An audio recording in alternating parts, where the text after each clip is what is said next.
ओम शांति। 21 जून 2025। बाबा के महावाक्य। मीठे बच्चे, तुम्हें स्मृति आई कि हमने 84 जन्मों का चक्र पूरा किया। अब जाते हैं अपने घर शांति धाम। घर जाने में बाकी थोड़ा समय है। प्रश्न। जिन बच्चों को घर चलने की स्मृति रहती है, उनकी निशानी क्या होगी? उत्तर। वह इस पुरानी दुनिया को देखते हुए भी नहीं देखेंगे। उन्हें बेहद का वैराग्य होगा। धंधे धोरी में रहते भी हल्के रहेंगे। इधर उधर झरमुई झगमुई की बातों में अपना समय बर्बाद नहीं करेंगे। अपने को इस दुनिया में मेहमान समझेंगे। ओम शांति। सिर्फ तुम संगमयुगी ब्राह्मण बच्चे ही जानते हो कि हम थोड़े समय के लिए इस पुरानी दुनिया के मेहमान हैं। तुम्हारा सच्चा घर है शांति धाम। उनको ही मनुष्य बहुत याद करते हैं, मन को शांति मिले। परंतु मन क्या है, शांति क्या है, हमको मिलेगी कहाँ से? कुछ भी समझते नहीं हैं। तुम जानते हो, अभी अपने घर जाने के लिए बाकी थोड़ा समय है। सारी दुनिया के मनुष्य मात्र नंबरवार वहां जाएंगे। वह है शांति धाम और यह है दुख धाम। यह याद करना तो सहज है ना। कोई भी बूढ़े हो व जवान हो, यह तो याद कर सकते हो ना। इनमें सारे सृष्टि का ज्ञान आ जाता है। सारी डिटेल बुद्धि में आ जाती है। अभी तुम संगम युग पर बैठे हो, यह बुद्धि में रहता है। हम जा रहे हैं शांति धाम ड्रामा प्लान अनुसार। यह बुद्धि में रहने से तुमको खुशी होगी, स्मृति रहेगी। हमको अपने 84 जन्मों की स्मृति आई है। वह भक्ति मार्ग अलग है। यह है ज्ञान मार्ग की बातें।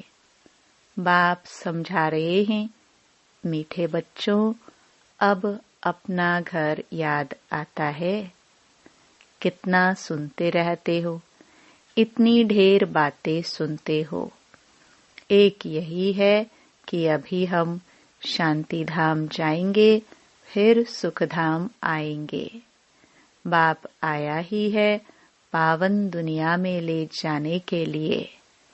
सुख धाम में भी आत्माएं सुख और शांति में रहती हैं। शांति धाम में सिर्फ शांति है। यहाँ तो बहुत हंगामा है ना। यहाँ मधुबन से तुम जाएंगे अपने घर में तो बुद्धि झरमुई झगमुई अपने धंधे आदि तरफ चली जाएगी। यहाँ तो वह झंझट नहीं रहती। तुम जानते हो, हम आत्माएं है ही शांति धाम की निवासी। यहाँ हम पाठधारी बने हैं और कोई को यह पता नहीं कि हम पाठधारी कैसे हैं। तुम बच्चों को ही बाप आकर पढ़ाते हैं। कोटों में कोई पढ़ते हैं। सब तो नहीं पढ़ेंगे। तुम अभी कितने समझदार बनते हो। पहले बेसमझ थे। अभी तो देखो लड़ाई झगड़ा आदि कितना है। इनको क्या कहेंगे? हम आपस में भाई भाई हैं, वो भूल गए हैं। भाई भाई कभी खून करते हैं क्या? हाँ, खून करते भी है तो सिर्फ मिल्कियत के लिए। अभी तुम जानते हो हम सब एक बाप के बच्चे, भाई भाई है। तुम प्रैक्टिकल में समझते हो हम आत्माओं को बाबा आकर पढ़ाते हैं। 5000 वर्ष पहले मुहाफिक हमको पढ़ाते हैं, क्योंकि वह ज्ञान का सागर है। इस पढ़ाई को और कोई भी नहीं जानते। यह भी तुम बच्चे जानते हो, बाप ही स्वर्ग का रचयिता है। सृष्टि को रचने वाला नहीं कहेंगे, सृष्टि तो अनादि है ही। स्वर्ग को रचने वाला कहेंगे, वहां और कोई खंड नहीं था। यहाँ तो बहुत खंड है। कोई समय था जबकि एक ही धर्म था, एक ही खंड था। पीछे फिर वैरायटी धर्म आए हैं। अभी बुद्धि में बैठता है कि वैरायटी धर्म कैसे आते हैं। पहला पहला आदि सनातन देवी देवता धर्म है। सनातन धर्म भी यहाँ कहते हैं, परंतु अर्थ तो कुछ समझते नहीं। तुम सब आदि सनातन देवी देवता धर्म के हो, सिर्फ पतित बन गए हो। सतो प्रधान से सतो रजो तमो होते गए हो। तुम समझते हो आदि सनातन देवी देवता धर्म के हैं। हम बहुत पवित्र थे, अभी पतित बने हैं। तुमने बाप से वर्षा लिया था पवित्र दुनिया के मालिक बनने का। समझते हो हम पहले पहले पवित्र गृहस्थ धर्म के थे। अभी ड्रामा के प्लान अनुसार रावण राज्य में हम पतित प्रवृत्ति मार्ग के बन गए हैं। तुम ही पुकारते हो, हे पतित पावन, हमको सुखधाम में ले जाओ। कल की बात है, कल तुम पवित्र थे, आज अपवित्र बन पुकारते हो। आत्मा पतित हो गई है, आत्मा पुकारती है, बाबा आकर हमको फिर से पावन बनाओ। बाप कहते हैं, अभी यह अंतिम जन्म पवित्र बनो, फिर तुम 21 जन्म के लिए बहुत सुखी हो जाएंगे। बाबा तो बहुत अच्छी बातें सुनाते हैं, बुरी चीज छुड़ाते हैं। तुम देवता थे ना, अब फिर बनना है, पवित्र बनो। कितना सहज है, कमाई बहुत भारी है। तुम बच्चों की बुद्धि में है, शिव बाबा आया है। हर 5000 वर्ष बाद आते हैं। पुरानी दुनिया से नई होती है जरूर, यह कोई और बता ना सके। शास्त्रों में कलयुग की आयु बहुत लंबी करती है। यह है सारी भावी ड्रामा की। अभी तुम बच्चे पापों से मुक्त होने का पुरुषार्थ करते हो। ध्यान रहे और कोई पाप ना हो जाए। देह अभिमान में आने से ही फिर और विकार आते हैं, जिससे पाप होता है। इसलिए भूतों को भगाना पड़ता है।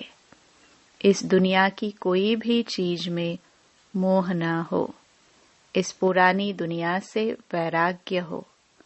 भल देखते हो, पुराने घर में रहे पड़े हो, परंतु बुद्धि नई दुनिया में लगी हुई है।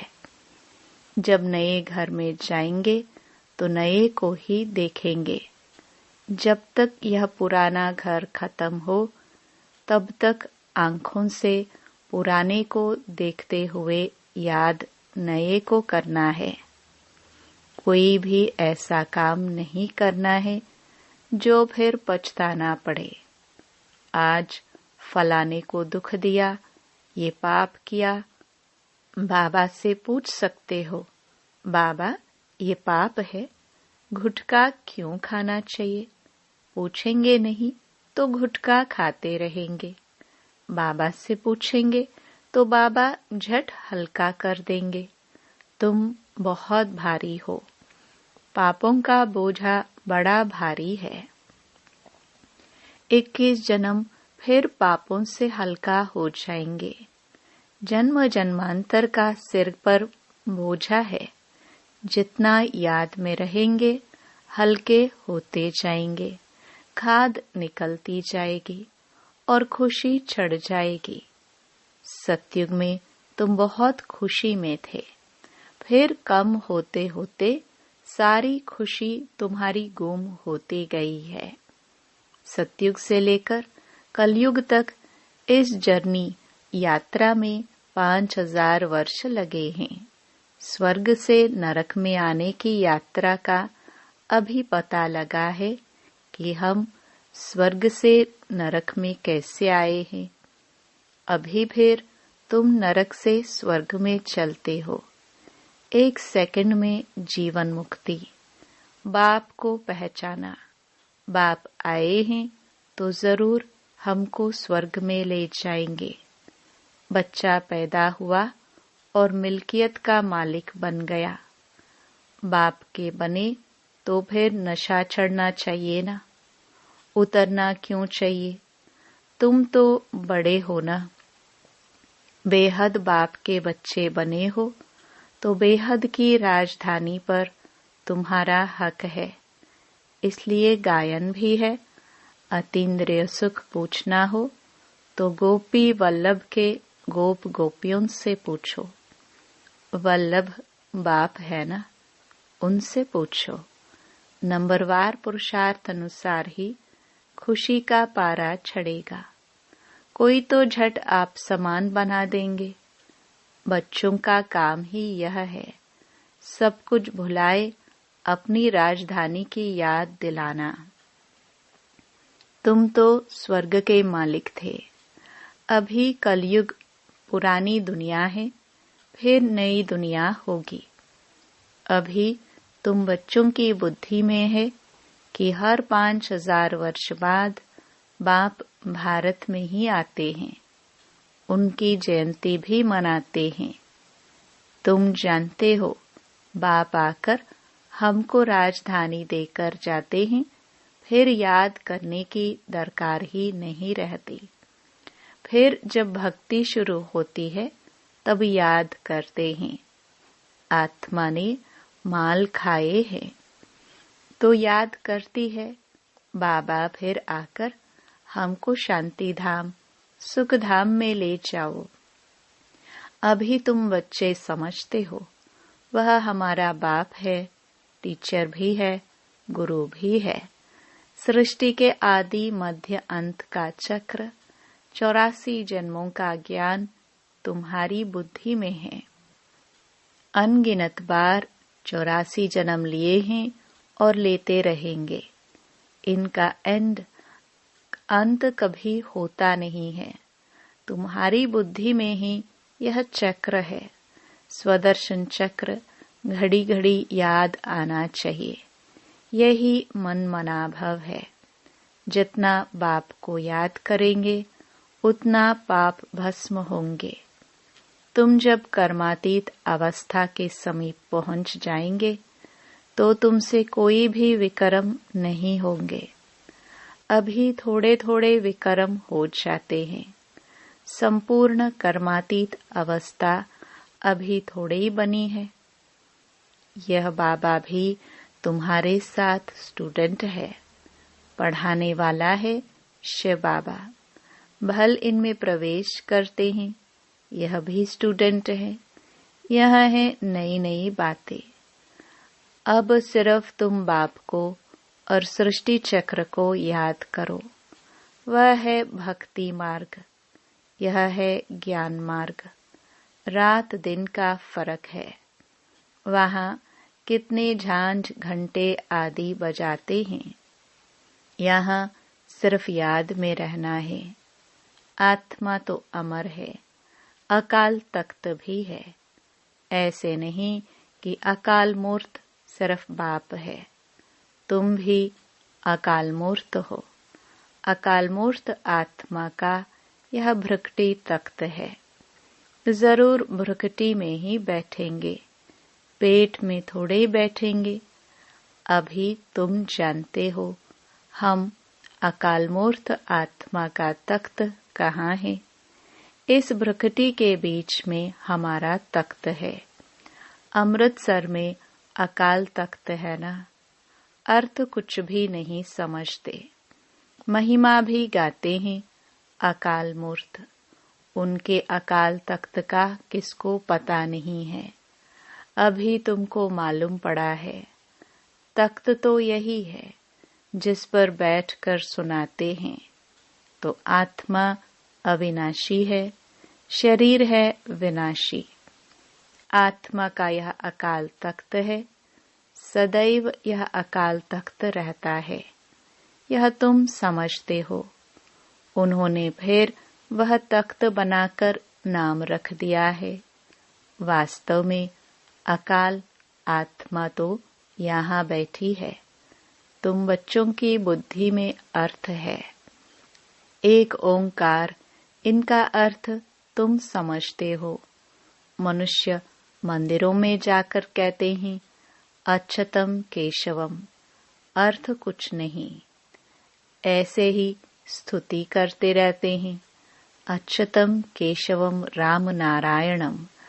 अब राम कहा, नारायण कहा। बाप कहते हैं ये सब है भक्ति मार्ग। ज्ञान तो बड़ा सिंपल है।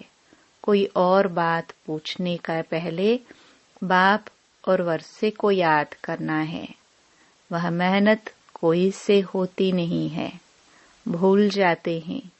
एक नाटक भी है, माया ऐसे करती, भगवान ऐसे करते हैं। तुम बाप को याद करते हो, माया तुमको और तूफान में ले जाती है। माया का फरमान है रुस्तुम से रुस्तुम होकर लड़ो। तुम सब लड़ाई के मैदान में हो। जानते हो इनमें किस किस प्रकार के योद्धे हैं। कोई तो बहुत कमजोर है, कोई मध्यम कमजोर है, कोई तो फिर तीखे है। सभी माया से युद्ध करने वाले हैं। गुप्त ही गुप्त अंडरग्राउंड। वे भी अंडरग्राउंड बॉम्ब्स की ट्रायल करते हैं। यह भी तुम बच्चे जानते हो। अपनी मौत के लिए सब कुछ कर रहे हैं। तुम बिल्कुल शांति में बैठे हो। उनका है साइंस बल। कुदरती आपदाएं भी बहुत हैं। उनमें तो कोई का वश चल ना सके। अभी झूठी बरसात के लिए भी कोशिश करते हैं। झूठी बरसात पड़े तो फिर अनाज जास्ती हो। तुम बच्चे तो जानते हो कितनी भी बरसात पड़े फिर भी नेचुरल कैलामिटीज जरूर होनी है। मुसलधार बरसात पड़ेगी, फिर क्या कर सकेंगे। इनको कहा जाता है नेचुरल कैलामिटीज। सतयुग में यह होती नहीं, यहाँ होती है जो फिर विनाश में मदद करती है। तुम्हारी बुद्धि में है हम जब सतयुग में होंगे तो जमुना के कंटे पर सोने के महल होंगे। हम बहुत थोड़े वहां के रहने वाले होंगे। कल्प कल्प ऐसे होता रहता है। पहले थोड़े होते हैं, फिर झाड़ बढ़ता है। वहां कोई भी गंदगी की चीज होती ही नहीं। यहाँ तो देखो चिड़िया भी गंद करती रहती। वहां गंदगी की बात नहीं। उनको कहाँ ही जाता है हेवन। अभी तुम समझते हो हम यह देवता बनते हैं तो अंदर में कितनी खुशी होनी चाहिए। माया रूपी जिन्न से बचने के लिए बाप कहते हैं तुम बच्चे इस रूहानी धंधे में लग जाओ। मन मना भव, बस इसमें ही जिन्न बन जाओ। जिन्न का मिसाल देते हैं ना, कहाँ काम दो तो बाबा भी काम देते हैं, नहीं तो माया खा जाएगी।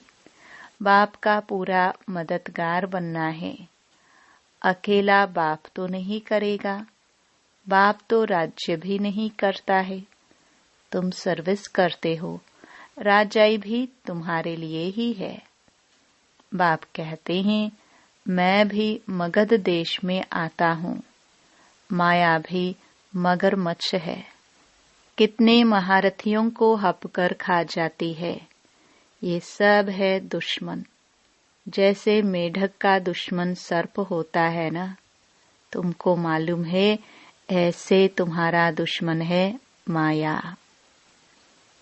अच्छा, मीठे मीठे सिखिलदे बच्चों प्रति माता पिता बाप दादा का याद प्यार और गुड मॉर्निंग। रूहानी बाप के रूहानी बच्चों को नमस्ते। धारणा के लिए मुख्य सार। पहला, स्वयं को पापों से मुक्त करने का पुरुषार्थ करना है। देह अभिमान में कभी नहीं आना है। इस दुनिया की कोई भी चीज में मोह नहीं रखना है। दूसरा, माया रूपी जिन्न से बचने के लिए बुद्धि को रूहानी धंधे में बिजी रखना है। बाप का पूरा पूरा मददगार बनना है। वरदान, सर्व खजानों को समय पर यूज कर निरंतर खुशी का अनुभव करने वाले खुश नसीब आत्मा भव। बाप दादा द्वारा ब्राह्मण जन्म होते ही सारे दिन के लिए अनेक श्रेष्ठ खुशी के खजाने प्राप्त होते हैं। इसलिए आपके नाम से ही अब तक अनेक भक्त अल्पकाल की खुशी में आ जाते हैं। आपके जड़ चित्रों को देखकर खुशी में नाचने लगते हैं। ऐसे आप सब खुश नसीब हो। बहुत खजाने मिले हैं, लेकिन सिर्फ समय पर यूज करो। चाबी को सदा सामने रखो, अर्थात सदा स्मृति में रखो और स्मृति को स्वरूप में लाओ, तो निरंतर खुशी का अनुभव होता रहेगा। स्लोगन, बाप की श्रेष्ठ आशाओं का दीपक जगाने वाले ही कुल दीपक है। अव्यक्त इशारे। आत्मिक स्थिति में रहने का अभ्यास करो, अंतर्मुखी बनो। आत्मिक स्थिति में रह बाहर मुखता को छोड़ दो तो मेहनत से छूट जाएंगे और अनुभवों के सागर में समा जाएंगे। एक दो अनुभव नहीं, अथाह है। एक दो अनुभव करके अनुभव के तालाब में नहीं नहाओ। सागर के बच्चे अनुभवों के सागर में समा जाओ। ओम शांति।